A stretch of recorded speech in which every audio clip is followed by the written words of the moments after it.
Hello बच्चों, आज हमारे साथ है नमन, जिनका एसएससी ग्रेड डी 2024 में सिलेक्शन हुआ है।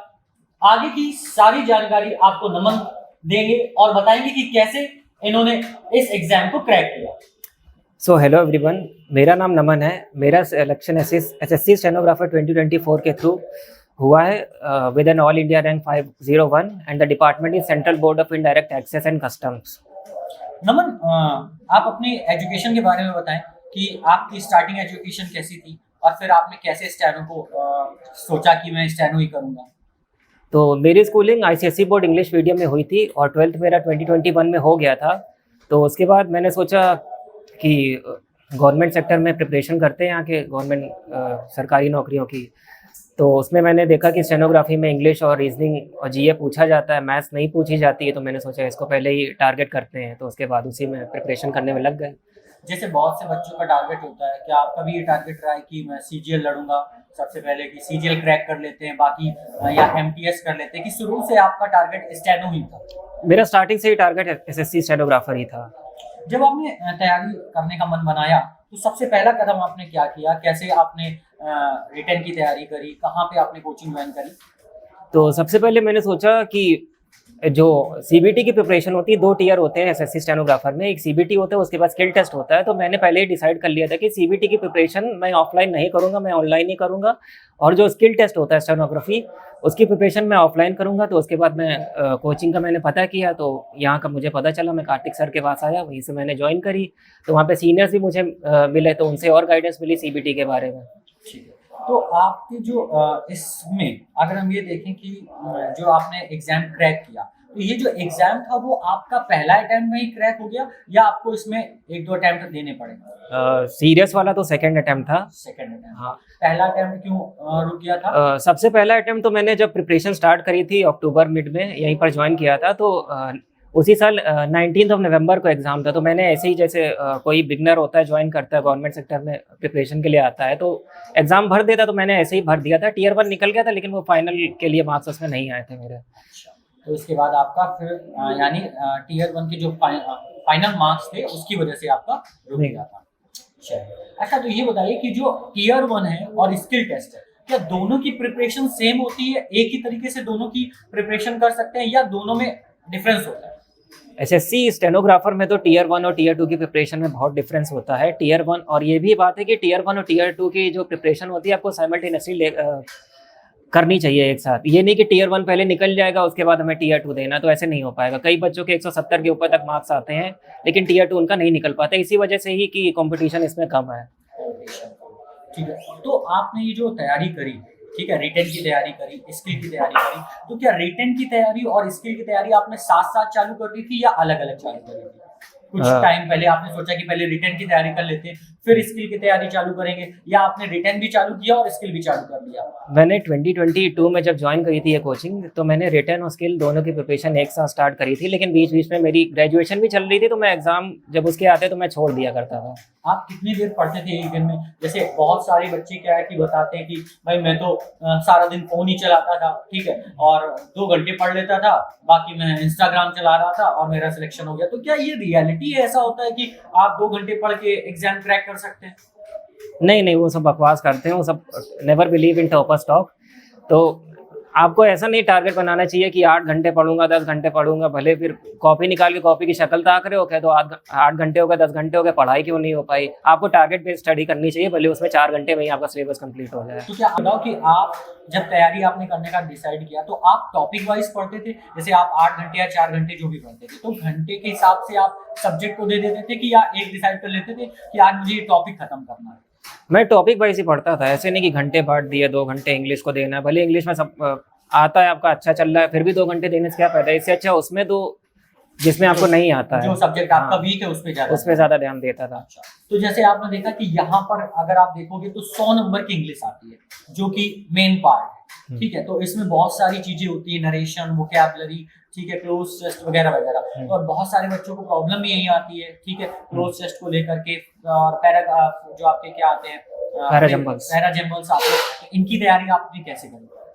तो इसके लिए आप उनको कुछ सजेस्ट करना चाहेंगे कि कोई पर्टिकुलर बुक से पढ़ें जहाँ पर आपके जैसे 163 मार्क्स थे, गेन करने के लिए आपको 163 165 मार्क्स के लिए कोई बुक सजेस्ट करेंगे, या फिर आप बताएंगे कि खुद से ही सेल्फ स्टडी करनी चाहिए? तो सबसे पहले मैं बता दूं कि जैसा मैंने बताया था कि स्कूलिंग मेरी इंग्लिश मीडियम में हुई थी, तो इंग्लिश में काफ़ी टॉपिक्स मेरे स्ट्रॉन्ग थे ऑलरेडी। तो किसी भी स्टूडेंट को सबसे पहले ये देखना चाहिए उसके वीक टॉपिक्स क्या है इंग्लिश में। ये नहीं कि किसी का तुमने बैच ले लिया, और अननेसेसरी टॉपिक्स भी इंग्लिश में बहुत होते हैं, तुमने पढ़ना चालू कर दिया प्रेपोजिशन, नाउन्स, प्रोनाउंस, एडजेक्टिव और फालतू के फ्रेजेस रटना स्टार्ट कर दिया। तो सबसे पहले मैंने मॉक्स दिए थे, उससे मुझे ये पता चल गया था किसमें कौन सा टॉपिक मेरा वीक है, किसमें मुझे ज़्यादा टाइम लग रहा है और किसमें मुझे इंप्रूवमेंट करना चाहिए। तो वॉइसेस एंड नरेशन और हो गया PQRS, इसकी मैंने प्लेलिस्ट करी थी यूट्यूब से। उसके बाद जो बुक आती है पिनाकल की PYQs की, उसकी मैंने कंप्लीट करी थी। उसके बाद जो टेक्स्ट बुक के मॉक्स होते हैं वो मैंने दिए थे। ठीक है। रीजनिंग कहते हैं एक गेम सब्जेक्ट है कि यहाँ पर आप 48 स्कोर कर सकते हैं, 45 स्कोर कर सकते हैं। तो रीजनिंग को हल करते समय क्या माइंड पे सेट करना चाहिए? स्पीड ज्यादा इंपॉर्टेंट है, टाइमिंग है, कि या अभी आप देखोगे तो बहुत सारे बच्चे बोल रहे हैं कि रीजनिंग में भाई अब मैथ भी आ जा रही है, तो इसका क्या रोल है? क्या इसको बच्चों को इम्प्रूवमेंट करना चाहिए कि क्या मैथ के जो क्वेश्चंस आ रहे हैं वो एक्चुअल मैथ है, या फिर ये कहीं ना कहीं रीजनिंग से कनेक्ट होते हैं? तो रीजनिंग में जैसा सर ने बोला कि एक्यूरेसी और टाइम ये दोनों आपको मेंटेन करके रखना चाहिए और कंसिस्टेंसी भी करनी चाहिए। तो रीजनिंग में आपको डेली कम से कम एक मॉक तो देना ही चाहिए, भले ही आप सीजल का 25 क्वेश्चन वाला ही मॉक क्यों ना दें। और जैसे मैथ्स के क्वेश्चन अभी आ रहे हैं, कुछ काफ़ी इररेलेवेंट भी हैं, लेकिन जो बेसिक मैथ्स के क्वेश्चन होते हैं वो कम से कम कर लेने चाहिए। आपको ये नहीं देखना चाहिए कि अरे मैथ्स का है इसको हटा दो। कुछ बेसिक मैथ्स के क्वेश्चन होते हैं जो हाई स्कूल लेवल का बच्चा भी कर सकता है, तो उसमें भी आपको कर लेना चाहिए। और अगर हम आपसे बात करें जीएस की, जीएस एक ऐसा पोर्शन है, कहते हैं आप कितना भी पढ़ लो जीएस, लेकिन आपको जीएस कम ही रहेगा, ठीक है। तो अब मुझे लगता है कि अगर आपको 174 मार्क्स चाहिए तो कम से कम आपके जीएस में 20 से 25 नंबर आना तो कंपलसरी है, तभी आपके आ पाएंगे जीएस में। तो जीएस में ऐसे कौन से टॉपिक हैं बच्चों के लिए आप बताओ, गाइड करोगे कि आप यहाँ से मार्क्स गेन कर सकते हो जीएस में, और जीएस को कितना टाइम देना चाहिए पढ़ने के लिए? तो जीएस एक ऐसा सब्जेक्ट है जो बहुत वास्ट है, जो मतलब कभी ख़त्म नहीं हो सकता। आप पढ़ते पढ़ते थक जाओगे, जीएस ख़त्म नहीं होगा और आपके मार्क्स भी नहीं आएंगे, और जो बच्चा आपसे कम पढ़ रहा है वो आपसे ज़्यादा मार्क्स ले आएगा। तो पॉइंट इसमें आता है कि रेलेवेंट क्वेश्चंस क्या हैं। तो सबसे पहले आपको एसएससी के PYQs देखने चाहिए कि एसएससी पूछ क्या रहा है, उसकी रेलेवेंसी क्या है क्वेश्चंस की। तो जैसे कुछ टॉपिक्स हो गए, डांसेस हो गए, फेस्टिवल्स हो गए, ज्योग्राफी के हो गए, इंडिया, ठीक है, India and it's bordering countries, ये सब हो गए। तो आप जब PYQs देखेंगे तो आपको खुद उसमें समझ में आएगा क्या क्या रेलेवेंट है जीएस से रिलेटेड। तो आपको वही टॉपिक्स उसको कवर करने हैं और कंसिस्टेंटली उसमें रिवीजन करते रहना है आपको। अच्छा, इन सबको पढ़ने के बाद अब आ जाती है मॉक टेस्ट की। तो मॉक टेस्ट जब आप देते हैं, ठीक है, यहाँ पर भी मैं मॉक टेस्ट स्टार्ट कर देता हूँ। आपके जैसे ही फॉर्म आ जाता है उसके बाद मॉक टेस्ट स्टार्ट हो जाते हैं। ऑफलाइन ऑनलाइन दोनों कोशिश करता हूँ कि ऑफलाइन और ऑनलाइन दोनों ले लिए जाए। तो मॉक टेस्ट से क्या कुछ इफेक्ट पड़ता है तैयारी में? उससे ये समझ में आता है कि हम कहाँ पर खड़े हैं, या फिर मॉक टेस्ट से केवल हम टाइम मैनेजमेंट कर पाते हैं? सर मॉक टेस्ट तो बहुत ही मेजर रोल प्ले करता है। ऐसे आप रिलेट कर लीजिए, जैसे कोई बिल्डिंग बनती है तो एक स्ट्रक्चर तैयार हो जाता है, तो मॉक टेस्ट क्या है, उसकी फर्निशिंग का काम है। जब तक दोनों काम नहीं हो पाएंगे तब तक आप सिलेक्शन नहीं ले सकते हो उसमें। तो मॉक टेस्ट बहुत ही मेजर रोल प्ले करता है, और किसी का सिलेबस नहीं भी कंप्लीट है वो भी मॉक टेस्ट देना स्टार्ट कर सकता है। उसको कम से कम ये पता चलने लग जाता है कि उसके टॉपिक्स क्या वीक हैं, क्या टॉपिक्स उसे ऑलरेडी आते हैं जिन पर उसे अब प्रिपरेशन नहीं करनी चाहिए, और कौन से टॉपिक है जो जिसमें उसके मार्क्स जा रहे हैं तो उसे उन पर ध्यान देना चाहिए। तो मॉक टेस्ट बहुत ही ज़्यादा ध्यान देना चाहिए। मॉक टेस्ट कोचिंग में भी स्टार्ट हो जाते हैं, ठीक है, 2 घंटे का मॉक टेस्ट, और आपके वीक में 2 मॉक टेस्ट स्टार्ट कर देते हैं। और बहुत सारे बच्चे ऐसे भी हैं जो घर में भी मॉक टेस्ट देते हैं। तो इन दोनों में क्या डिफरेंस आपने फील किया जब आप यहाँ पर भी मॉक टेस्ट देते हैं और घर में भी देते हैं? तो क्या दोनों का इम्पैक्ट आपके टाइम टेबल में सेम रहता है, या फिर यहाँ का सिचुएशन और घर की सिचुएशन में डिफरेंस रहता है? डिफरेंस तो रहता है सर। जब मैं यहाँ अगर ST देता हूँ, मॉक टेस्ट देता हूँ, तो फिर थोड़ा एग्ज़ाम हॉल की इन्वायरमेंट फील होती है यहाँ पर।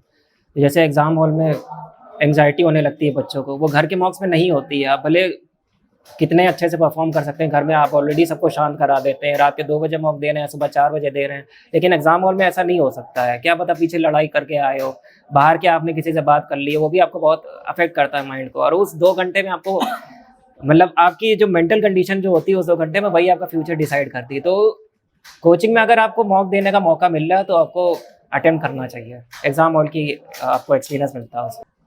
जैसे आप कोचिंग में आपने मॉक टेस्ट दिए, पेपर में भी पेपर देने जाते हैं, तो दोनों का लगभग पैटर्न सेम होता है, 200 नंबर के क्वेश्चंस होते हैं। 200 नंबर क्वेश्चन करने में टाइमिंग मैनेजमेंट का रोल क्या होता है? बहुत सारे बच्चे होते हैं जो अपना पेपर तो उनको आता है, वो ये कहते हैं कि मुझे सर रीजनिंग भी अच्छी आती है, इंग्लिश भी बढ़िया है, ठीक है, जीएस भी हम बहुत जल्दी कर लेते हैं, लेकिन वहां पर जाने के बाद एक फ्रस्ट्रेशन होता है या एक अलग सा एनवायरनमेंट होता है जिसकी वजह से टाइम मैनेजमेंट खराब हो जाता है और बच्चों को आता हुआ पेपर छूट जाता है। तो इसको कैसे मैनेज किया आपने और इस टाइम मैनेजमेंट को वहां पर कैसे कंट्रोल करें, ये मैं पूछना चाहूँगा। सर, अगर किसी बच्चे का पूरा सिलेबस कंप्लीट होते हुए भी अगर एग्जाम में क्वेश्चंस पूरे अटेम्प्ट नहीं कर पा रहा है, एग्जाम उसका छूट जा रहा है, तो इसका मतलब उसने मॉक टेस्ट सही से नहीं दिए भी हैं, तो उसने एनालाइज नहीं किया है उसको सही से। तो जैसे मैंने बताया कि जो इंग्लिश का मैं इंग्लिश सबसे पहले अटेम्प्ट करता रहा। इंग्लिश में मैंने एक टारगेट बना के रखा था कि 40 से 45 मिनट में सारे क्वेश्चन इंग्लिश के कंप्लीट कर देने हैं। उसके बाद मैं रिवर्स में चलता था, जैसे रीजनिंग होता है, फिर जीए होता है, फिर इंग्लिश होता है। मैं पहले इंग्लिश करता था, उसके बाद जीए करता था, उसके बाद रीजनिंग करता था। रीजनिंग में मुझे टाइम लगता था, मेरा वीक सब्जेक्ट था, तो उसके बाद इंग्लिश में 40 से 45 मिनट में कंप्लीट कर देना। उसके बाद आपको जीए में स्विच करना, 10 से 15 मिनट से ज़्यादा नहीं देना उसको। उसके बाद रीजनिंग में बचा हुआ टाइम मैं देता था, क्योंकि रीजनिंग में मुझे ज़्यादा टाइम लगता था। फिर और ऑल ओवर अगर टाइम बच गया तो फिर मैं क्वेश्चन को देख लेता अच्छा, था। बहुत सारे बच्चे पहले रीजनिंग शुरू करते हैं, हाँ। फिर इंग्लिश, फिर बचा हुआ समय जीएस को देते हैं। तो ये भी स्ट्रैटेजी ठीक है कि आप इस तरीके से भी अपने आप को स्विच कर सकते हैं, पहले आप रीजनिंग हल कर सकते हैं। हाँ, उनकी भी स्ट्रैटेजी सही है, पर्सन टू पर्सन वेरी कर सकता है। बहुत लोगों की रीजनिंग अच्छी होती है, उनके 50 ऑन 50 आ जाते हैं। 25 मिनट में कोई कर लेता है, कोई 45 मिनट में कर पाता है, तो वो रीजनिंग कर सकते हैं पहले।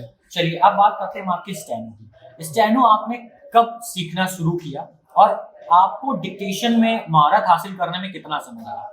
तो जैसे मैंने बताया था कि 2022 में मैंने स्टार्ट किया था। जैसे मैंने बताया था 2022 में मैंने स्टार्ट किया था अक्टूबर में, तो बीच बीच में मैं छोड़ देता because of my graduation exams. तो मैंने उसके बाद जब मैंने जोड़ तोड़ के मतलब बीच का टाइम अगर हटा भी दिया जाए, तो मैंने फरवरी 2024 में दोबारा से कोचिंग ज्वाइन करी। तब आपने जीडीबी, मेरी बुक की लास्ट की फ्रेजियोग्राफी कंप्लीट कराई थी, उसके बाद जीडीबी स्टार्ट कराई थी। तो उसके बाद फिर जीडीबी चलती रही, 60 से स्टार्ट किया था, फिर उसके बाद 80 WPM की स्पीड आई, वो भी ठीक है, लिखते रहे। तब वर्ड पे टाइप करते थे, फिर उसके बाद सॉफ्टवेयर आ गया। केसी भी स्टार्ट हो गई थी एग्जाम, टीयर 1 एग्ज़ाम होने के पहले ही हमारी। तो जब टीयर 1 भी हो गया, उसके बाद सर ने बैच लॉन्च किया। तो मेन जो महारत हासिल हुई है वो बैच के बाद ही हुई है। पहले तो ऐसे ही चलता रहा था, साथ में टीयर 1 टीयर 2 टीयर 1 टीयर 2 खेल रहे थे कि ऐसे मतलब चलती रहनी चाहिए, कंटिन्यूटी बनी रहनी चाहिए। उसके बाद जब बैच स्टार्ट हुआ था, तो उसके बाद जब हम लोग 8 से 10 डिक्टेशन जब दिन में करते थे, तो उसके बाद ही हमारी एक्यूरेसी इंप्रूव हुई। उसके बाद सॉफ्टवेयर भी आ गया था, तो अपने मिस्टेक्स को एनालाइज करते थे, केसी में देखते थे क्या क्या हमारी मिस्टेक्स हो रही हैं, स्पेलिंग मिस्टेक क्या हो रही है, कैपिटल स्मॉल क्या बनना चाहिए, तो ये सब इंप्रूव हुआ। उसके बाद 80 वर्ड कैच करने में ज़्यादा समय लगता है, या 80 वर्ड के साथ अगर हम एक्यूरेसी भी देखें तो वहां पर टाइम टेकिंग ज़्यादा होता है? ये क्या 80 वर्ड, जैसे बहुत सारे लोग बताते हैं 4 महीने में 80 वर्ड की स्पीड आ जाती है, 5 महीने में आ जाती है, तो क्या स्पीड के साथ साथ एक्यूरेसी भी 4-5 महीने में कवर की जा सकती है? सर 4-5 महीने में अगर कोई नॉर्मली ऐसे पढ़ रहा है, 2 डिक्टेशन या 1 डिक्टेशन कर रहा है, तो 4-5 महीने में मुझे नहीं लगता किसी की एक्यूरेसी के साथ 80 WPM कोई अटेन कर सकता है बुक के साथ। और एक मैं क्वेश्चन करना चाहूंगा कि बीच में जैसे ब्रेक हो गया, अगर मैं इन ब्रेक को हटा दूं, तो क्या हिंदी स्टेनो की बात ही नहीं करते हैं, क्योंकि मोस्टली अपने पास इंग्लिश स्टेनो से सिलेक्ट होते हैं, बाकी हिंदी स्टेनो से होती, तो इंग्लिश स्टेनो क्या 4 महीने में कंप्लीट की जा सकती है? नहीं की जा सकती है। वो सब बेवकूफ़ बना रहे हैं कोचिंग वाले, आपको एडमिशन ले लेंगे, आपका पैसा बर्बाद कर देंगे, आखिरी में क्या होगा, आपका टीयर 2 नहीं निकलेगा, बैठ जाओगे आप। एक मेरे पास है यहाँ पर बहुत ही इम्पोर्टेंट क्वेश्चन कि स्किल टेस्ट का डर बहुत लगता है। बहुत सारे बच्चे स्किल टेस्ट को लेकर के बहुत परेशान होते हैं, घबराते हैं, तो इसके लिए क्या आप टिप्स देना चाहोगे? और क्या आपको जब आप स्किल टेस्ट देने गए थे तो आपको डर लगा था, ये हेजिटेशन हुआ था, फ्रस्ट्रेशन हुआ था? सर स्किल टेस्ट में तो बहुत, जब आप एग्जाम हॉल में पहुंचोगे तो बहुत ज़्यादा डर लगता है। स्किल में आपके हाथ कांपते हैं, उसमें मेनली मैटर करती है आपकी मसल मेमोरी। तो जब आप फ्रस्ट्रेट हो जाओगे, मतलब शोर भी है, बाहर किसी बच्चे से आप मिल लिए, आपको कैसे कम करना मैं ये बता रहा हूँ। बिल्कुल बात नहीं करनी है स्किल टेस्ट में। आप जब एग्जाम देने गए हो, जितने भी बच्चे बाहर मिले आपको बिल्कुल भी उससे बात नहीं करनी। कोई बता कि मेरी 120 WPM की स्पीड है, मेरी 240 की है, मैं 4 साल से पढ़ रहा हूँ, बिल्कुल उनसे बात नहीं करनी है। इससे क्या होगा कि आपको बिल्कुल एंग्जाइटी होने लग जाएगी। मेरे साथ भी यही हुआ था, मेरा हाथ कांपने लग गया था वहाँ पर। लेकिन यहाँ पर मतलब बैच का ये था कि इतनी मेहनत करी थी, एक hard work never page of, always पे। अरे गलत हो गया। कोई बात नहीं, कोई बात नहीं, केस नहीं किया, ठीक है। और इससे पहले आपने अपने सीनियर्स को देखा है यहाँ पर बैठते हुए या उनका इंटरव्यू रिकॉर्ड होते हुए, तो ये आपके लिए फर्स्ट टाइम है। ऐसी चीजें होती रहती हैं। जब आपने अभी बताया आपने पहली तैयारी करी तो उससे बाहर हो गए, रिटेन से नंबर कम थे, तो सेम चीज यहाँ पर भी है। तो जब हम बोलते हैं तो कोई दिक्कत नहीं, गलत कुछ नहीं, सब सही है, अपने अपने टाइम पर सारी चीजें सही हो जाती हैं, ठीक है। तो मैं टोटल इसका निष्कर्ष ये निकलता है कि जब आपने स्किल टेस्ट के लिए बैठे, अच्छा स्किल टेस्ट में ज्यादा नर्वस थी या रिटन का पेपर देने गए थे तब आप ज्यादा नर्वस थे? मैं स्किल टेस्ट में ज्यादा नर्वस था। स्किल टेस्ट में ज्यादा नर्वस था। तो यहाँ पर भी मैंने देखा कि मैंने बाहर से इस बार भी इंस्ट्रक्टर बुला दिए थे आप लोग को डिक्टेशन देने के लिए, कि जो वॉइस चेंजमेंट होती है एक इशू क्रिएट करती है कि बहुत सारे बच्चे वहां पर जाते हैं कि भाई हम तो सर की वॉइस से फैमिलियर हो गए, शुरू के वर्ड ही नहीं समझ में आए, इसलिए मैंने बाहर से बच्चों को, बाहर से इंस्ट्रक्टर बुला लिया कि चलो आप लोग को एक अलग से डिक्टेशन दी जाए। तो डिक्टेशन अगर हम देखें तो आपके पास इस टाइम 3 कैटेगरी की डिक्टेशन थी। एक तो डिक्टेशन जो मैं बोल रहा था, दूसरे आपके पास इंस्ट्रक्टर आए थे, तीसरा आपने वहां पर एक डिक्टेशन लिखी। और ऐसा नहीं था, इट्स अ रियलिटी कि हम हर एक चीज कोशिश करते कि आप लोग तक उसे हम इतना परफेक्ट बना दें कि कोई भी चीज आपको वहां पर परेशान ना कर सके। इसकी वजह से ये रियलिटी कि मैंने कहीं ना कहीं कई जगह कई बार बल्कि क्लास में अगर 10 डिक्टेशन चलती थी तो 2 मैं ऑनलाइन डिक्टेशन भी लगा देता था ताकि आप मेरी वॉइस से फैमिलियर ना हो। तो जब ये हम लोगों ने किया तो वहां पर जब डिक्टेशन लिखने गए आप, तो क्या ये प्रॉब्लम फेस हुई कि अरे कुछ वर्ड समझ में नहीं आ रहे, या फिर सेम वॉइस के आप हैबिचुअल हो गए थे? सेम वॉइस के हैबिचुअल नहीं हुए थे। जैसा सर ने बताया कि हम लोग डिफरेंट वॉइसेस के साथ करवाते रहते थे बैच में डिक्टेशंस, तो वहाँ पर जो एंग्जाइटी हो रही थी वो बस यही थी कि फालतू की थी। वो मेरे हाथ कहाँ भले रहते, हाँ, कि पहला वर्ड क्या आएगा, हाँ वो बस ऐसे फालतू का डर बना हुआ था। वो जब डिक्टेशन एक्चुअल में चालू हुई तो हम लोग की प्रैक्टिस इतनी ज्यादा यहाँ पे बन चुकी थी, वो पूरी डिक्टेशन मेरी स्मूथली लिख गई और 4% के अंदर कम, उससे भी कम एरर्स आई हैं। उससे कम 4% के अंदर है। ठीक है, ये तो बहुत अच्छी बात है कि इंग्लिश में 4% 3% एरर आना, ठीक है। ये आप मुझे लगता है कि जो बच्चे 2 साल 3 साल तैयारी करते हैं तब वहां पर ये स्टैंड हो पाते हैं। और जो आपने समय बताया कि 1 साल आपने लगभग पूरा कंटिन्यू दिया, 1 साल के बाद आप 4% की एरर डी में आपकी आई, तो इससे आप सेटिस्फाइड हो कि आपकी मेहनत वाकई में रंग लाई, जो आपने मेहनत करी ये ठीक था? स्किल को लेकर तो मैं बिल्कुल सेटिस्फाइड हूँ। ठीक है, तो आपने जब आपने स्किल दे के आए वहां पर, आपने रिटर्न के लिए मेहनत करी, फिर आपने जब अपना रिजल्ट में नाम देखा या रिजल्ट बहुत सारे वीडियोस आते रहते हैं, इस डेट को रिजल्ट आ रहा है, इस डेट को रिजल्ट आ रहा, तो उस समय आपके माइंड में क्या चल रहा था कि क्या नाम आएगा, स्किल क्वालिफाई होगा कि नहीं होगा? उस समय आपका एक्सपीरियंस क्या था? तो वो एक नॉर्मल जैसे सीरियस एस्पिरेंट होता है, वो जब मेहनत करता है, स्किल देकर आता है या टियर 1 की प्रिपरेशन करता है, तो वो कुछ एक्सपेक्ट करता है कि आंसर की कब आ रही है, रिजल्ट कब आ रहा है। तो वो मेरे अंदर भी था कि जैसे स्किल देकर आया तो ये था कि पोस्ट प्रेफरेंस रिव्यू देख लेते हैं, देखा जाए कि क्या रिव्यू है बच्चों का, और बच्चों का पेपर कैसा गया, और बच्चों का पेपर कैसा गया, की स्ट्रोक्स कितने आ रहे हैं, मेरे कम आ रहे उसके ज्यादा। बहुत बड़ा एक मुद्दा बन जाता है सभी बच्चों के लिए कि दूसरे बच्चे के की स्ट्रोक्स इतने आए हैं, मेरे इतने हैं, क्या फिर एक कंफ्यूजन आ जाती होगी शायद कि कहीं ऐसा तो नहीं कि मेरे की स्ट्रोक ही कम है, बाकी सबके ज्यादा है, मैं ही गलत कर आया हूँ। तरह तरह की एंजाइटी होने लगती है। फिर पोस्ट प्रेफरेंस के लिए हम लोग इंतजार करते रहे, क्योंकि पिछली बार पोस्ट प्रेफरेंस और फाइनल रिजल्ट बहुत जल्दी आ गया था, तो उसी की टाइमलाइन लेकर हम लोग सोच रहे थे जल्दी आ जाए जल्दी आ जाए, तो हम लोग इंतजार करते रह गए। और यूट्यूब में भी कई टीचर्स होते हैं, बोलते रहते हैं आज आने वाला है, कल आने वाला है, तो और वो बढ़ाते रहते हैं हमारी एंजाइटी, पेशेंस हमारा मतलब चेक करते रहते हैं। तो उसके बाद जब फाइनल रिजल्ट आया 11, यूट्यूब पे ऐसे भी 2 वीडियोस आते रहते हैं कि फाइनल मेरिट इस बार 164 जाएगी, या अगर आपके पास इतना सेफ स्कोर है तो आप सेफ हैं। तो उस समय ये एक चल रहा था कि भाई मेरिट बहुत ज्यादा जानी है, मेरिट बहुत ज्यादा जानी है। तब क्या लगता था कि यार होगा कि नहीं होगा? 160 जो 3 मार्क्स थे आपके, वो इनफ थे सर? आपको ये कॉन्फिडेंस था कि मेरा फाइनल निकल जाएगा, नाम मेरा पीडीएफ में मिलेगा मुझे? सर मार्क्स जो थे उसके अकॉर्डिंग डी के लिए तो मैं कंफर्म था कि डी में हो जाएगा मेरा फाइनल, और सी में 2 मार्क्स से नहीं हो पाया। सी में 2 मार्क्स से, ठीक है, तो ये आपने जो अपनी जर्नी कंप्लीट करी, ठीक है, और इतना स्ट्रगल किया, अगर हम इससे बात करें कि आप इसका श्रेय किसको ज़्यादा देना चाहेंगे?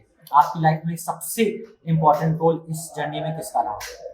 तो सबसे पहले तो मैं अपने पेरेंट्स एंड टीचर्स का ही श्रेय देना चाहूँगा। आपके पेरेंट्स ने कितना सपोर्ट किया इसमें? बहुत ज़्यादा सपोर्ट किया। तो मैं जैसे मिडिल क्लास फैमिली से आता हूँ, तो उन्होंने बिल्कुल मतलब ये कहा कि तुम अपना मन जो करना हो तुम्हें करो, जैसे प्रिपरेशन करनी है तुम करो, रिसोर्सेज हम प्रोवाइड कराएंगे। तो बहुत सपोर्टिव थे। ऐसा मुझे एक टाइम शायद आपने बताया भी था कि सर मैं पूरी ताकत से इस बार मैं स्किल कर रहा हूँ, अगर इस बार अटेम्प्ट क्लियर नहीं हुआ तो मुझे कोई दूसरा ऑप्शन देखना पड़ेगा। हाँ, तो मैंने भी सोच कर रखा था। अब जैसे ये होता है कि वही शायद ड्राइविंग फोर्स भी था मेरा, कि बाकी जो मेरे सर्कल में जो फ्रेंड्स हैं वो दूसरी फील्ड में हैं, तो कईयों की जॉब भी लगता था कि सामने वाला निकल रहा है, मैं अभी यहीं पड़ा रह जाऊँगा गवर्नमेंट जॉब में। इसमें ये होता है कि मतलब यस या नो का केस होता है, अगर आपकी नहीं निकली तो आप जीरो पे हो, स्किल भी नहीं है आपके पास कोई। तो वही मैंने सोचा कि प्लान भी बना के रखा था। 2023 में भी जब मेरा नहीं हुआ तो बहुत ज़्यादा डिमोटिवेट हो गया था। 1-2 महीने तो यही हुआ था कि मैं सोच रहा हूँ प्लान बी ही स्टार्ट कर दूँ। फिर उसके बाद कुछ सोचा, किसी तरह से मतलब खुद को समझाया कि चलो एक बार और दे लेते हैं। फिर उसके बाद दिया अब क्या 2024 लगता का। है कि जो आपका डिसीजन था प्लान बी को कुछ दिन रोकने का, वो सही रहा, या अगर आप प्लान बी चालू कर लेते तो वहां पर आपको फिर देना पड़ता समय, तब फिर क्या करते? हाँ, तो वो बिल्कुल बहुत सही डिसीजन था। वो बहुत ही टफ फेज़ होता है खुद को समझाना, जो मतलब पास हो गया, बहुत अच्छे से पास हुआ। तो बिल्कुल सही डिसीजन था। अगर मैं प्लान बी भी इम्प्लीमेंट कर देता तो यहाँ पर 1 साल के अंदर मुझे लग गई है जॉब, वहाँ पर अभी ना लग पाती। पहले मुझे प्रिपरेशन करनी पड़ती, उसकी भी कॉम्पिटिटिव एग्जाम होता है, फिर उसके बाद उसकी भी मुझे पोस्ट ग्रेजुएशन करनी पड़ती, तो अभी तक उसकी जॉब नहीं लग पाती। उसमें ज़्यादा समय लगता, पैसा भी लगता है उसमें। तो इट्स मीन एक कंक्लूजन ये निकलता है कि अगर आप एसएससी स्टेनो या स्टेनो की तैयारी कर रहे हैं तो आपको पेशेंस रखना बहुत जरूरी है। बहुत ज़रूरी पेशेंस रखना। ठीक है, तो आपको कौन सा विभाग मिला है और उसकी पोस्टिंग अभी तो शायद आई नहीं है? मुझे कस्टम्स मिला है और उसका स्टेट प्रेफरेंस आ गया था, जिसका फॉर्म फिलअप हो गया, अभी उसका रिजल्ट नहीं आया। उसका रिजल्ट नहीं आया। ठीक है, तो कस्टम में जाके आपका, अगर मैं बात करूं तो आपको किस टाइप का काम मिलने वाला है, क्या करने वाले हैं वहां पर आप जाके? सर, स्टेनोग्राफी की अगर बात की जाए तो चाहे कस्टम डिपार्टमेंट हो, चाहे डीओपीटी हो, चाहे कोई भी गवर्नमेंट डिपार्टमेंट हो, तो उसमें जो आपके ऑफिसर्स होते हैं, सीनियर ऑफिसर जो आईएएस लेवल के होते हैं, अंडर सेक्रेटरी होते हैं, उनको आपको असिस्ट करना है उनके वर्क को, उनकी मीटिंग्स अरेंज करनी है। और कुल मिला के ये होता है कि जितने भी ड्राफ्टिंग होते हैं डॉक्यूमेंट्स की, वो आपको करनी है। वो बस साइन करेंगे, एक बार रीड करेंगे, साइन कर देंगे, बाकी काम आपको बाकी करना है। सारा आपको इम्पोर्टेंस देनी है, आपको सारी चीजें वेरीफाई करनी है, ये आपका वहां पर काम रहेगा। अच्छा, बहुत सारे बच्चों का एक क्वेश्चन रहता है कि भाई मेरा इंग्लिश स्टेनो से सिलेक्शन हो गया है, या फिर किसी का हिंदी स्टेनो से सिलेक्शन हुआ है, तो अब जहां मुझे पोस्टिंग मिलेगी तो वहां मुझे जाके इंग्लिश स्टेनो सीखनी पड़ेगी, या फिर हिंदी से मैंने क्रैक किया तो वहाँ इंग्लिश सीखनी है, इंग्लिश से क्रैक किया तो हिंदी सीखनी है, क्या कुछ ऐसा भी? एक बहुत बड़ा डाउट है। बहुत सारे जो वीडियोज है मैंने देखे हैं, मैं देखता रहता हूँ कि वहाँ पर लोग ये भी बोल दे रहे हैं कि अगर आपने इंग्लिश से क्रैक किया तो आपको हिंदी भी सीखनी पड़ेगी।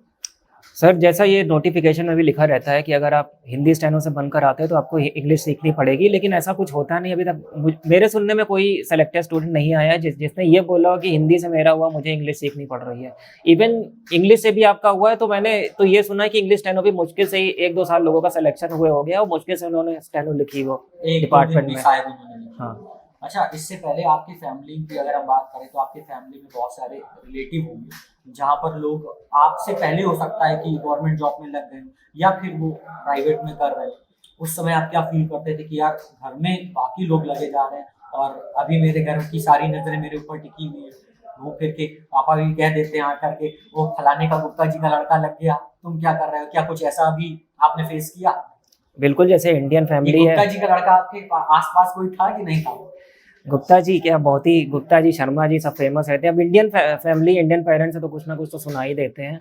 लेकिन मेरी जनरेशन में तो गवर्नमेंट जॉब में मैं ही हुआ हूँ इस बार। सबसे पहले आप ही हुए। हाँ। तो ये एक आपके लिए, आपकी फैमिली में एक अलग से प्राउड मोमेंट होगा। हाँ। कि अभी आप अपने रिलेटिव्स में कम उम्र में सबसे पहले आप। हाँ, पहले की बात करी जाए तो जैसे मेरी जनरेशन के बाकी सब जो बच्चे थे वो प्राइवेट सेक्टर की प्रिपरेशन कर रहे थे, जैसे बीटेक हो गया, बीसीए हो गया, इन सब में जा रहे थे। जॉब भी लग गई थी काफ़ी की, तो यही सुनने को मिलता था फलाने के लड़के की वहाँ लग गई और फलाने के लड़के की यहाँ लग गई, भले 20-25 हज़ार की लगी हो, लेकिन ये लगता था कि नौकरी लग गई है। अब क्या रिस्पॉन्स है कि भाई अब तो मैं सरकारी हो गया हूँ, अब क्या रिस्पॉन्स आता है? तो अब तो यही है फैमिली रिलेटिव्स मिलने आ रहे हैं या नहीं आ रहे? नहीं, अभी बताया नहीं किसी अभी किसी को बताया नहीं? अच्छा, तो रिजल्ट जब आया तो क्या उसको बिल्कुल घर में ही केवल बताया आपने कि हाँ भाई सिलेक्शन हो को। गया? घर में ही मम्मी पापा को बताया, बस वही इंपॉर्टेंट है। अच्छा, तो जैसे रिजल्ट आया तो सबसे पहला आपका एक्सप्रेशन क्या था कि सबसे जाके पहले किसको बताया कि मम्मा हो गया सिलेक्शन, या किसको सबसे पहले बताया, क्या माइंड में आया? जब रिजल्ट आया था 11 तारीख को, तो मैं लाइब्रेरी में था, इसी यही जो एग्जाम है 2025 का, उसकी प्रिपरेशन कर रहा था। तो उसके बाद एकदम से ग्रुप पे नोटिफिकेशन है कि भाई रिजल्ट आ गया। तो तुरंत जाके मैंने उस पर चेक किया, तो उसमें आ गया था। तुरंत मैंने डाउनलोड करी, हार्ट बीट बढ़ गई एकदम से, फिर से एंग्जाइटी होने लगी, क्या होगा क्या होगा, उंगलियां कांपने लग गई। रिसर्च किया तो उसमें मेरा नाम दिखा, डिपार्टमेंट देखा, जल्दी से C10 D10 आ रहा था, चेक किया, उसका कस्टम्स था। तो तुरंत पापा को कॉल लगाया बाहर आके कि पापा इसमें हो गया। अच्छा, नाम देखने के बाद आपने अपने नाम को देखने के बाद कंफर्म हो गया था कि हाँ ये मेरा नाम है, कि जाके पापा का नाम या रोल नंबर भी देखा था? कि तीन एक चार बार बार, जाकर चारों चीजें 4 बार देखी मैंने। चारों चीजें 4 बार देखी तब ये कंफर्म हुआ कि हाँ मेरा सिलेक्शन हाँ, हो गया? तो घर जाते ही आपको फिर क्या ट्रीट हुआ? जैसे आप लाइब्रेरी से घर गए आपने बताया, तो घर जैसे वही नॉर्मल चल रहा था नॉर्मल वैसे ही था, चलता रहा। कोई मम्मी ने कहा एक्साइटमेंट अच्छी। नहीं थी, मतलब उतना बड़ा कोई एक्साइटमेंट नहीं हुआ? जैसे नहीं वीडियोस और रील में देखते हैं ओ वाह मेरा सिलेक्शन हो गया भाई पूरा। वो शो ऑफ करते हैं, एक्चुअली में ऐसा कोई नहीं होता है। इंडियन पेरेंट्स है, वो खुश भले होते हैं, अच्छी बात है, लेकिन वो ऐसी शो नहीं करते बच्चों के सामने एक्साइटमेंट। बहुत बढ़िया। अच्छा, जो तैयारी अभी बच्चे शुरू कर रहे हैं, अभी 2025 का रिजल्ट भी आ गया, ठीक है, और हो सकता है इनमें से कुछ बच्चों ने अभी स्किल ना चालू करी हो, ठीक है, और वो सोच रहे होंगे कि भाई अब आंसर की आ गई है, अब कट ऑफ आ जाता है तब चालू करते हैं, ठीक है, तो ऐसी क्या 3 चीजें आप इन लोग को बताना चाहेंगे जो तैयारी अभी करने जा रहे हैं या फिर 2026 के लिए वो तैयारी करेंगे?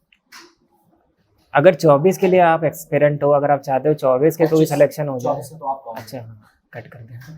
तो अगर कोई 25 का एस्पिरेंट है, 25 का एग्जाम दिया और चाह रहा 25 वाले एग्जाम में सिलेक्शन हो जाए, और स्किल नहीं कर रहे हो तो कर लो, चालू कर दो भाई। इतना ज़्यादा वेट ना करो। एसएससी और भी अनएक्सपेक्टेड अब कदम उठाने लगा। जैसे ही आपने देखा ही था कि Tier 1 के लिए आप सोच रहे होगे अक्टूबर नवंबर में होगा, करवा लिया उन्होंने अगस्त में। तो चालू कर दो स्किल की भी प्रिपरेशन। और अगर ये 26 बच्चे जो इस वेट करते हैं कि रिजल्ट आ जाएगा, रिटन का रिजल्ट आ जाएगा, या फिर रिटन की आंसर की आ जाएगी, फिर कट ऑफ आ जाएगा, तब मैं तैयारी शुरू करूंगा, तो क्या तैयारी हो सकती है? नहीं हो सकती, बहुत ही बड़े डिल्यूजन में रहते हैं आप। स्किल टेस्ट आपको पहले से ही प्रिपेयर करके रखना चाहिए। इसी वजह से तो कंपटीशन कम हो जाता है स्टेनो में। आपको प्रिपरेशन करते रहना चाहिए। और चलो स्टेनो की बात तो हो गई नमन कि स्टेनो आपने तैयारी कर ली, ठीक है, 1 साल का समय लगा। इसके साथ साथ बहुत सारी जगह बहुत सारे बच्चे ऐसे हैं जो स्टेनो तो बहुत अच्छी पढ़ लेते हैं, लिख भी लेते हैं, लेकिन अगर हम इसी के साथ साथ बात करते हैं टाइपिंग की, तो टाइपिंग क्या एक रोल यहाँ पर इफेक्ट करती है? टाइपिंग का क्या, आपकी टाइपिंग की स्पीड क्या थी, आपने कितना समय टाइपिंग को दिया, और क्या स्टेनो अच्छी है और टाइपिंग अगर कहीं पे भी हम थोड़ा बहुत भी वीक पढ़ते हैं तो क्या ये स्किल निकालना पॉसिबल है, या टाइपिंग की स्पीड कितनी होनी चाहिए? तो देखिए, जैसे स्टेनोग्राफी हम लोग सुनते हैं, स्टेनोग्राफी का मतलब ही होता है शॉर्ट हैंड प्लस टाइपिंग। दोनों एक दूसरे को मतलब पूरक हैं एक दूसरे के। एक चीज़ आपकी इनकम्प्लीट है तो आप स्टेनोग्राफी नहीं कर सकते हैं। Typing most important role play करती है। अगर कोई भले ही 120 की स्पीड पर लिख लेता है, बस रीड कर लेता है और टाइपिंग की उसकी प्रैक्टिस नहीं है, तो वहाँ तो जाके आपको टाइपिंग ही करनी है, टाइपिंग ही तो सबमिट होगी वहाँ पर।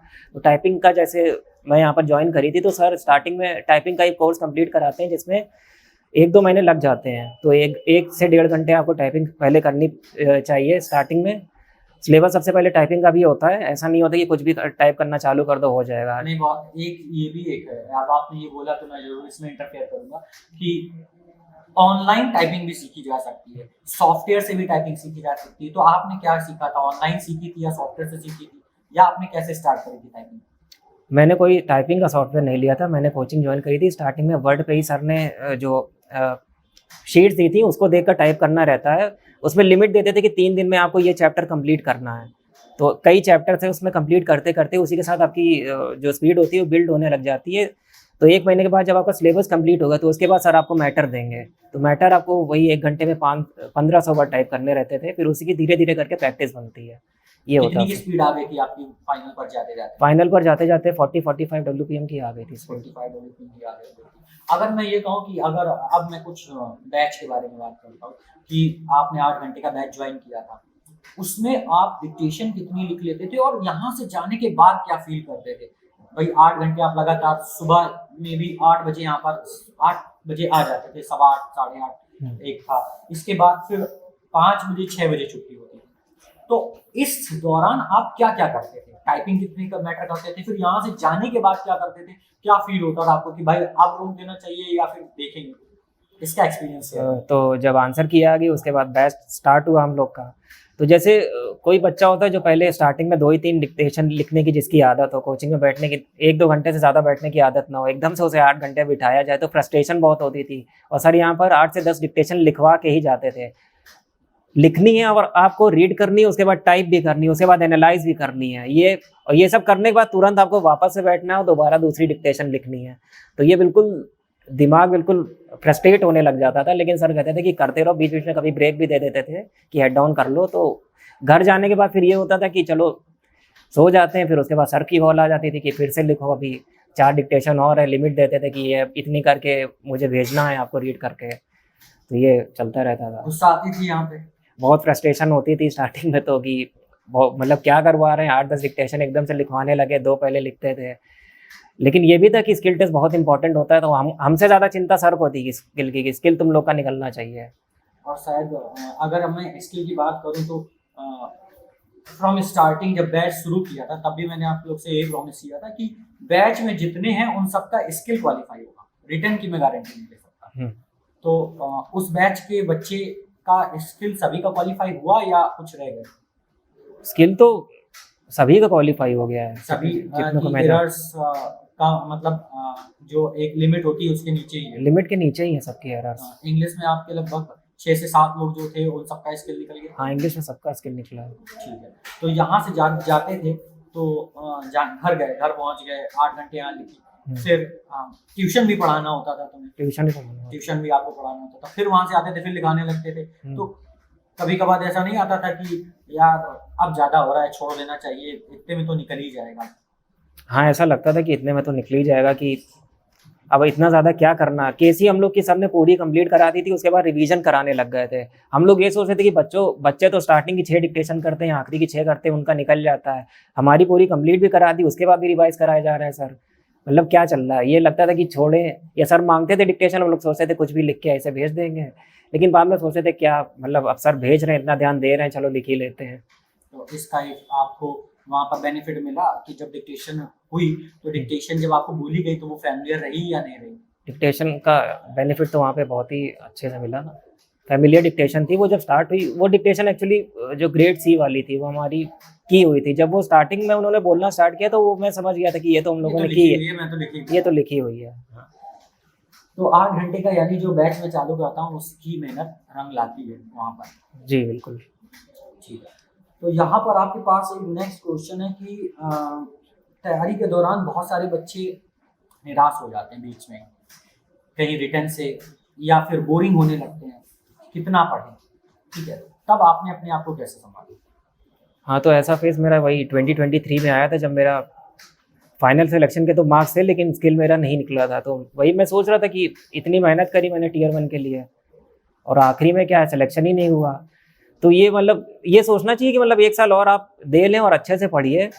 अगर आपको पढ़ने में अगर फ्रस्ट्रेशन हो रही है तो फिर टॉपिक चेंज कर दीजिए। अगर रीजनिंग पढ़ते पढ़ते थक गए तो जीए का कोई टॉपिक उठा लीजिए। ये मतलब यूट्यूब पे भी कई वीडियोस अवेलेबल होते हैं, जैसे गुप्ता डायनेस्टी आपको पढ़नी है तो उसका वीडियो चालू कर लीजिए। थोड़ा आपको इंटरेस्टिंग लगेगा, थोड़ा तो इंटरेस्ट आएगा ना आपको।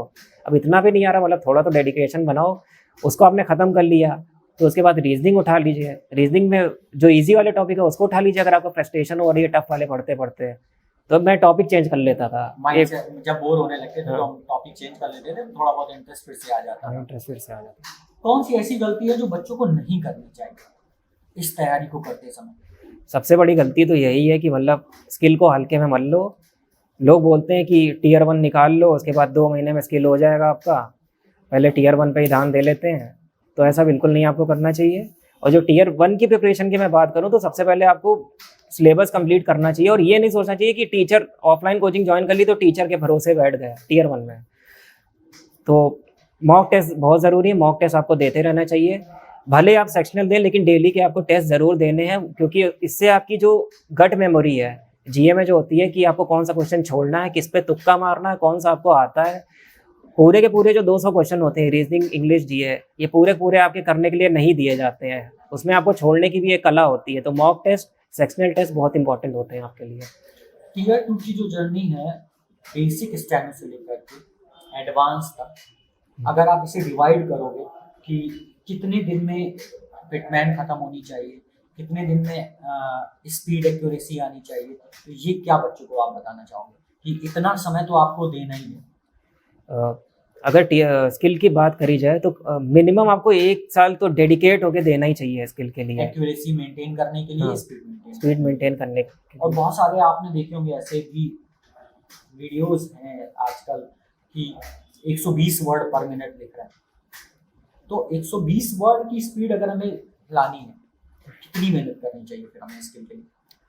अगर 120 WPM की स्पीड अगर आपको लानी है तो जैसे मैंने बताया 1 साल में आपकी बुक तो कंप्लीट हो जाएगी 7-8 महीने में।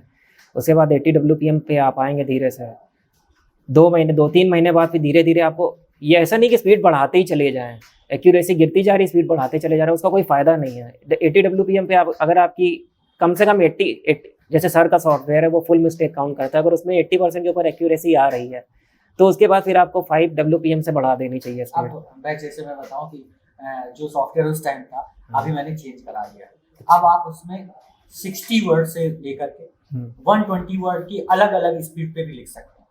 और जो आपको ऑप्शंस चाहिए थे, यानी कि उस समय बहुत परेशान होते थे तुम लोग, सर आप पूरी ही काउंट कर दे रहे हैं, मेरी एक्यूरेसी नहीं बढ़ रही है, 86 से ऊपर नहीं जा रही है, दूसरी जगह हम टाइप कर रहे हैं मेरी 90 दिखाई दे रही है। तो वहां पर अब आपको capitalisation, full stop, full mistake, half mistake, ये सारी चीजें आपको मिल जाएंगी। तो ये जो परेशान होते थे बहुत कि इस एक्यूरेसी नहीं बढ़ रही, अब आप सेटिस्फाइड हो सकते हो। ऐसा मैंने इसलिए किया था वहां पे उस समय क्योंकि बैच एक इम्पॉर्टेंट बैच था, क्योंकि इंग्लिश स्टैंडर्ड में 10-12 लड़के होना और उनके नंबर अच्छे आना, क्योंकि मोस्टली मुझे जहाँ तक कि याद है कि अगर मैं बर्रा की बात करूं तो इस क्षेत्र में आप सभी के नंबर बहुत ही अच्छे, 163 कोई भी लड़का जहां तक मेरे पास था 148 से नीचे नहीं था। ये एक बैड लक है, मैं यही कहूंगा कि कुछ चीजें किस्मत पर और भगवान पे भी छोड़नी पड़ती हैं। अदरवाइज जितने बच्चों का स्किल निकला है उनके नंबर ऐसे थे जिनका सिलेक्शन डिड श्योर था, 100% सिलेक्शन था, लेकिन अनफॉर्चुनेटली किसी का 1 नंबर से रुका हुआ है सिलेक्शन, किसी का 0.5 से रुका हुआ है। मेहनत करेंगे दोबारा वो बच्चे और उनका रिटर्न में और अच्छे नंबर लाने की कोशिश करें, स्किल उनका निकल जाएगा, ये डेट श्योर है निकलेगा। ठीक है, इतनी मेहनत उन्होंने करी है, रिटर्न पे थोड़ा ज्यादा ध्यान देने की जरूरत है, आप रिटर्न पे ध्यान दीजिए।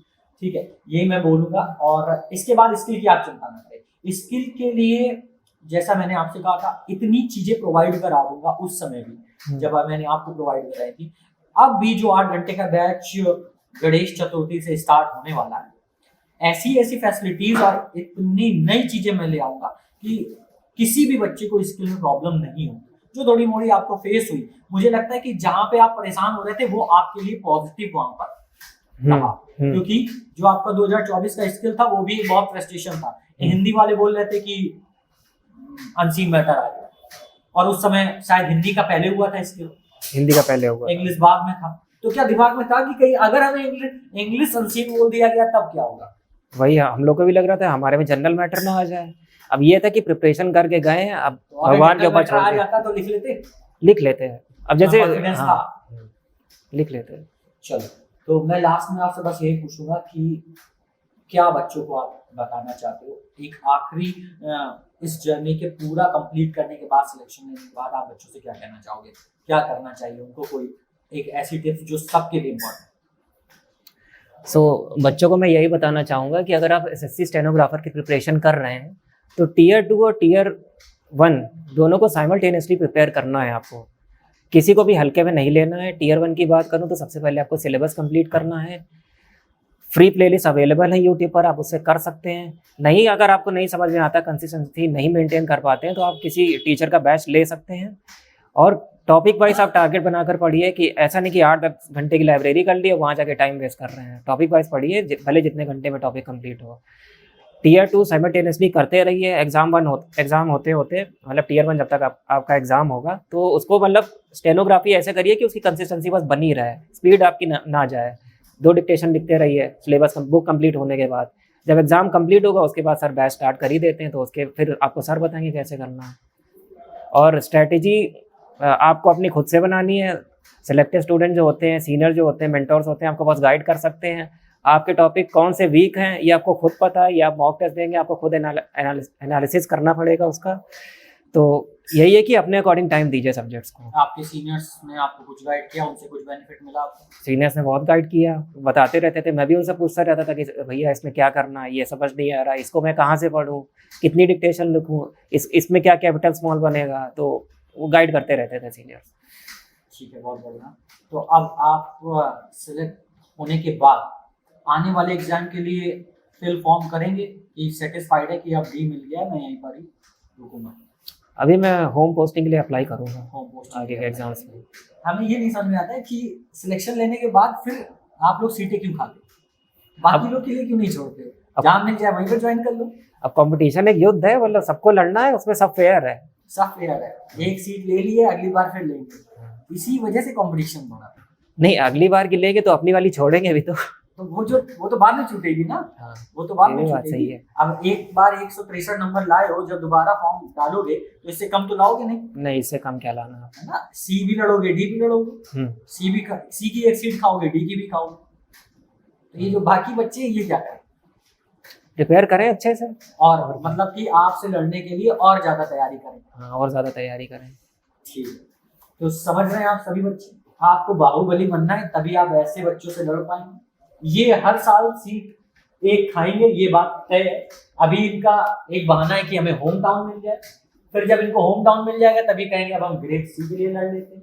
जब ये ग्रेड सी के लिए लड़ लेंगे तो फिर कहेंगे अब ग्रेड सी में हमें दूर मिल गया है, फिर हमें होम टाउन मिल जाए। तो इसे 3-4 साल तक आपकी सीट खाएंगे। आप लोग मेहनत से तैयारी करें, बहुत जोरदार तैयारी करें, तभी आप यहां तक आ पाए। नेक्स्ट, अगर आपको यहाँ आना है तो आपको पढ़ना पड़ेगा, बहुत जोरदार पढ़ना पड़ेगा। जैसे अभी नमन ने बताया कि कितनी ज्यादा तैयारी करिए, कितनी मेहनत करिए, कितनी बार माइंड में नेगेटिविटी आई है तब यहाँ पर आकर बैठ पाए। तो अगर आपको यहाँ पर बैठना है तो आपको भी तैयारी करनी है और बहुत जोरदार तैयारी करनी है। जुड़े रहिए ज्ञान ज्योति शॉर्ट हैंड क्लासेस के साथ, और भी ऐसे सिलेक्टेड स्टूडेंट से हम आपको मिलाते रहेंगे और वो अपना एक्सपीरियंस शेयर करेंगे, जो हो सकता है आपको कहीं ना कहीं यूजफुल डेट श्योर होगा। ठीक है, और भी ऐसी वीडियोस हम आपके लिए लाते रहेंगे ताकि आप अपनी स्टेनो की जर्नी को स्मूथली कर सके और अपने एग्जाम को क्रैक कर सके। Thank you students, thank you सभी लोग। और अगर आपको कोई भी जानकारी चाहिए स्टेनो से रिलेटेड या नमन से रिलेटेड, आपको नमन से कुछ भी बात करनी है तो आप कमेंट बॉक्स पर कमेंट कर सकते हैं। आपको कुछ कहना है नमन? बस प्रिपरेशन करते रहिए, फ्रस्ट्रेट ना होइए, खुद को पॉजिटिव रखिए। ओके बच्चों, थैंक यू।